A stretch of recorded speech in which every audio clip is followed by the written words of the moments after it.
Okay. Um, Obviously, a very unique game.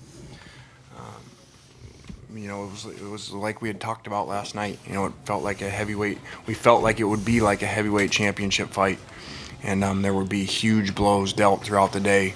And talk to these guys at length about we've got to make those plays, get back to the sidelines, sit down, take a deep breath in between rounds, and go back and do it again. Especially these two over here, with how much energy they play with and how many snaps they play. So unfortunately, we shot ourselves in the foot. I think that the game comes down to 3 offensive possessions. Where we kick a field goal early, we get no points on the interception. And then at the end of the first half, all those in the first half, we fumbled the ball down there in the red zone. So obviously that could be a big difference there of where that makes 18 points. So we'll go back to work. We've got some really good teams coming in here. Obviously we've got a lot to work on. Was proud of how the kids cleaned up the penalties today. I think three penalties for 25 yards or something. Obviously that's a big increase of where we've been at. So the last thing I'd close with, I think that as I watch the end of the game and as Trojan fans who won't be happy with the outcome like none of us are, I point to the second last play of the game and Robert on that play. The game's over, we can't win. And the effort that he plays in, and that's probably his 80th snap of the game, speaks a lot of these kids. Lane, you guys in the second half were matching them and within 3 points a couple of times, and then eventually you had to punt. Was there a feeling at that point of deflation, like this is getting away if we got a punt at this point? No, obviously we didn't want to punt. I don't know if a game's ever had 2 punts combined in it.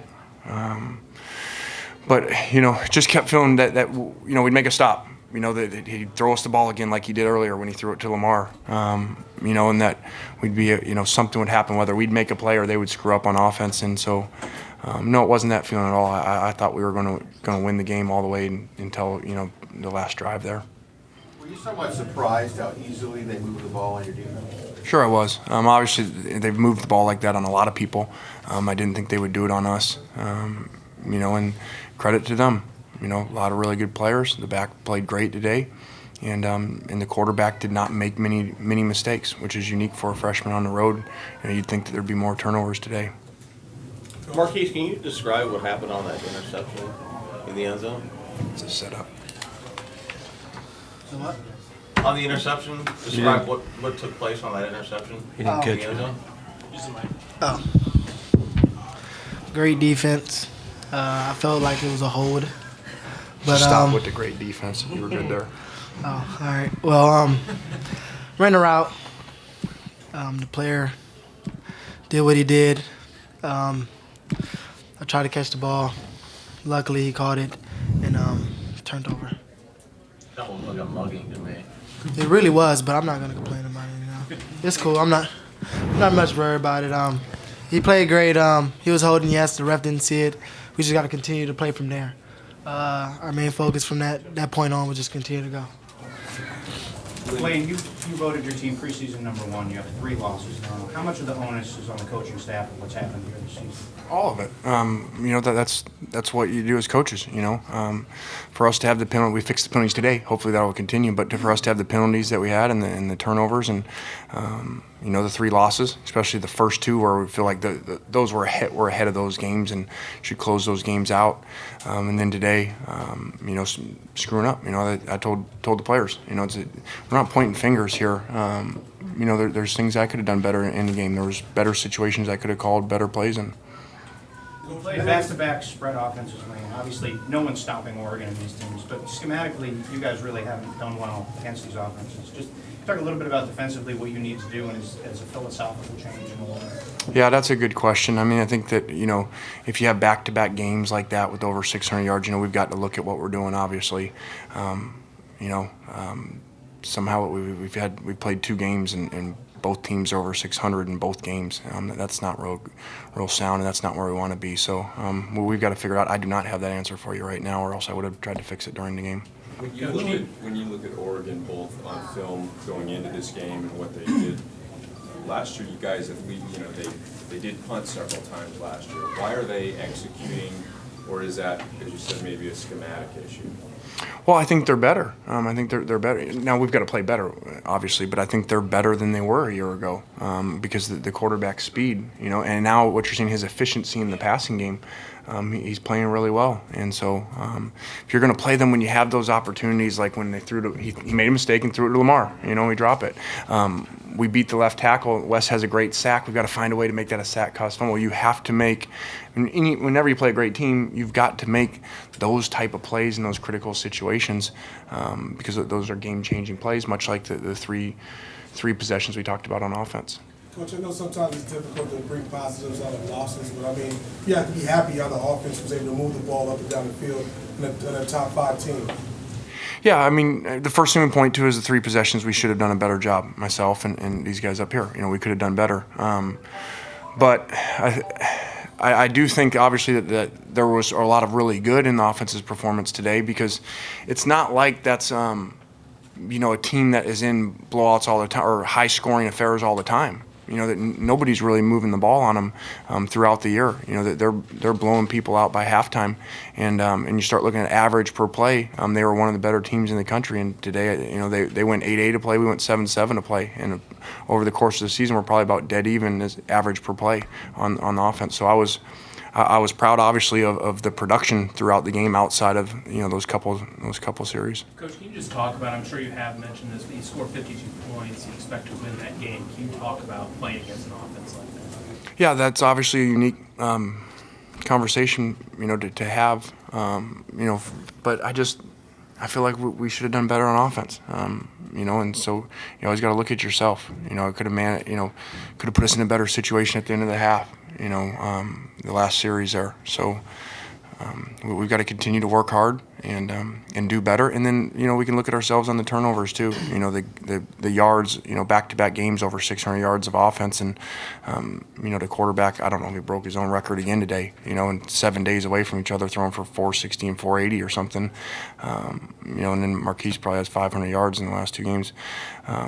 But with all that stuff, we can still go back and fix some things.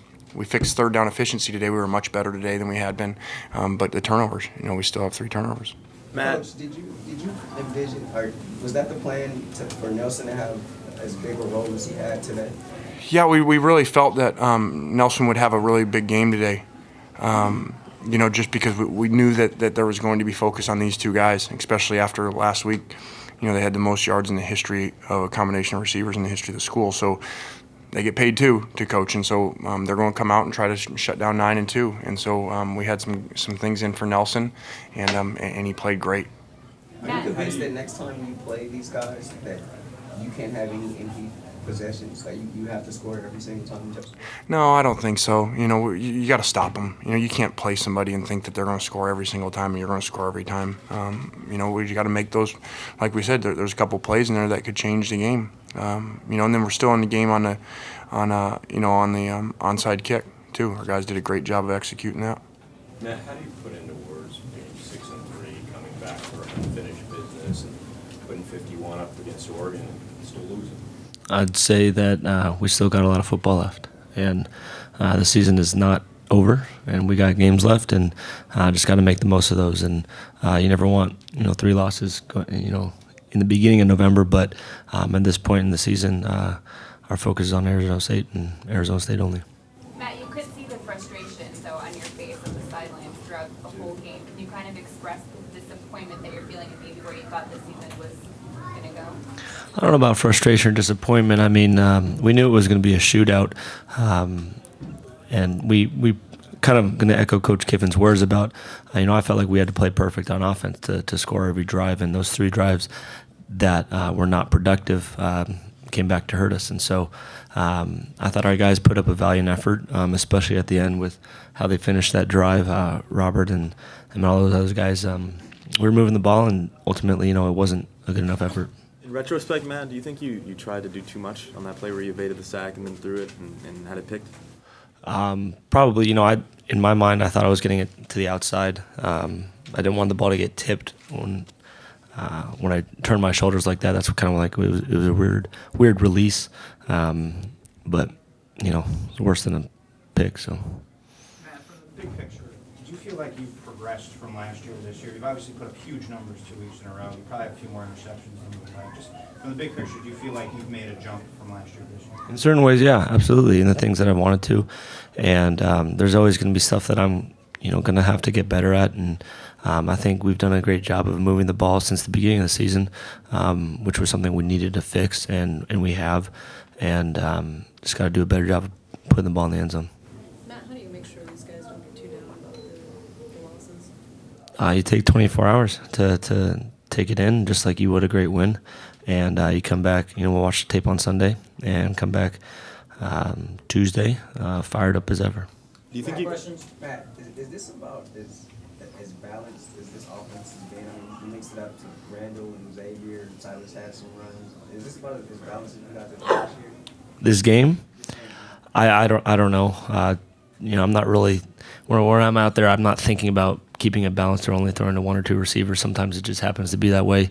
In this case, other receivers caught the ball, but I'm going through my progressions and just trying to get the ball into a wideout or whoever's hands, and just happened to be that way today. Matt, you were kind of asked this earlier, but is it hard to wrap your mind around scoring 51 points and losing?